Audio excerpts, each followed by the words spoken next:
Adidas has many different shoes in their lineup. And some people say they should reduce the amount of models in their lineup. Yet they add a new one with the Adistar BYD. And the question we have today is it worth becoming a new Adidas shoe in their 2024 lineup, or is it too much? We'll find out. Hey everyone, and welcome back on the channel. My name is Alex, and in today's video we have the review of the Adidas Adistar BYD, or should I say Adidas Adistar BYD. I'm gonna go with BYD because it's much easier for the purposes of this video, but it's written BYD. This shoe just released on June 1st, 2024, and we got our pair from Top4Running. You can use code META, META on top4running.com. This will give you a little discount and we get a kickback that helps us grow this channel and grow Meta Endurance in general. So thanks a lot for going via Top4Running. There's a link in the description. Looking at the specs of this shoe, we have 40 millimeters of stack height in the heel. Remember, this is an important number, 40 millimeters in the heel, 34 in the forefoot for that 6 millimeters heel to toe offset. You have a 290 grams weight in the men's sample US size 9. And in my size, this shoe comes at 323 grams. We'll come back to it, but remember 323. On the higher side of things, I can already hint at the issue or the remark I have regarding that number. 190 euros, 165 pounds. I don't have the USD price just yet, but I assume it's going to be around that $180, $190. This shoe is interesting because, like I said, it's a new addition to the Adidas lineup, to the Adistar silo into their lineup. They had the Adistar 1, Adistar 2. There's the Adistar 3 also releasing. And this one is their kind of new baby in that lineup. It's a more premium shoe. The regular Adistar comes at 140 euros, and this is more premium, more expensive. We'll have a look into the details to find out where it's worth that higher price point. Looking at the upper of this shoe, we have a very comfortable upper, I must say, very pleasant against the foot. It is a engineered mesh material that is quite on the thicker side of things, and this is not going to be a perfect shoe for summertime, for warmer conditions. Today around 15-16 degrees Celsius, it was already running quite warm, and the plushness of the upper makes it very comfortable, but also it soaks up quite some sweat, especially here around the heel, where the padding is very generous, one of the most generous padding in 2024 around that heel cup, heel collar.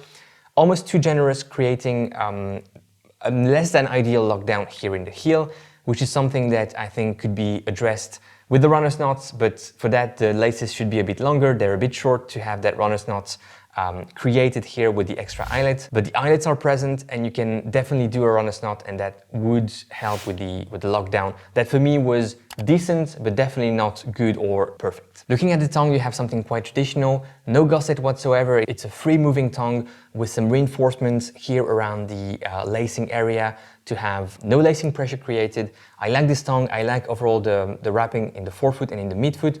On the more snug side of things, remember Adidas is not necessarily super friendly for people with wide feet.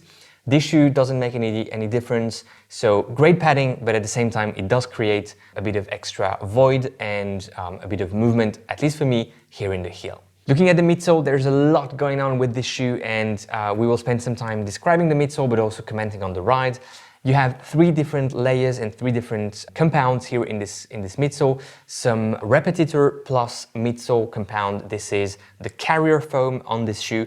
It's an EVA-based foam that has been softened quite significantly compared to the original Adistar that I tried back in 2021, if I remember well.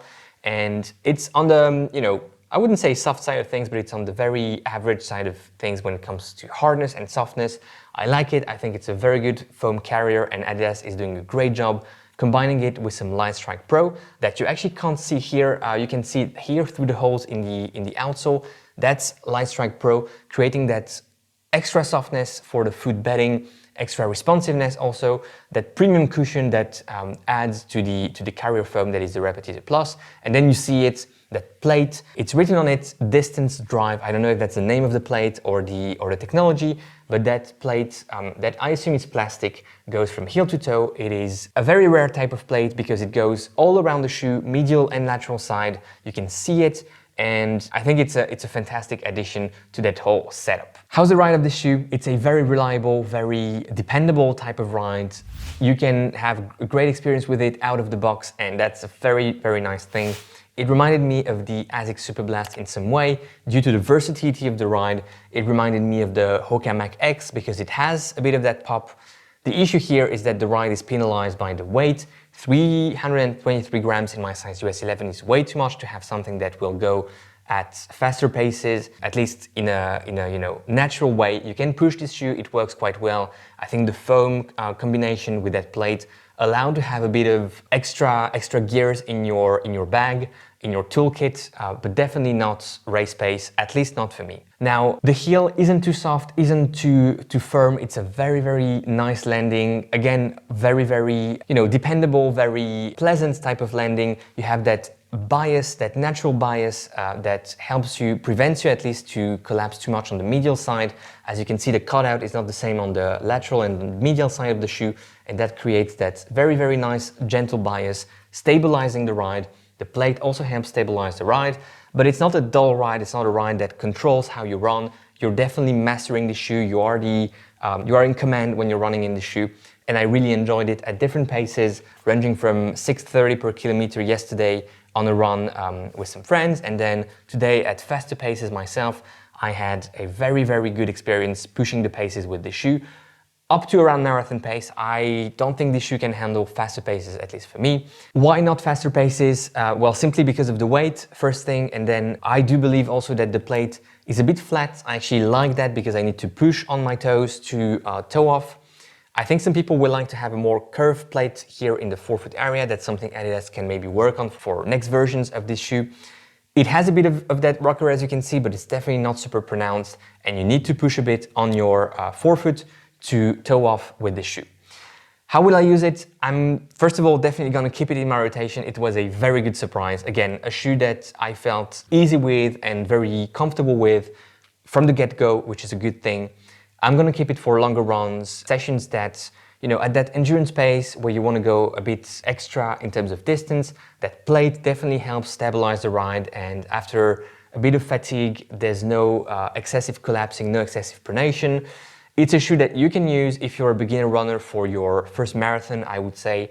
And even for more advanced runner, it's a training companion that will help you go for longer distances, long runs, and maybe pick up a bit the pace at the end of those runs, which is again, a very nice thing to have in your toolkit. Price point 190 euros, I believe is maybe 10 euros too much, but it's at that right spot if you compare it against the likes of the Superblast, the Skyward X at 220 euros. If you compare it against the Boston, this becomes a bit difficult for the Adistar Beyond to exist because the Boston is cheaper, it's lighter, allows you to do a very wide range of things in your training regimen, which the Adistar Beyond will not be able to do.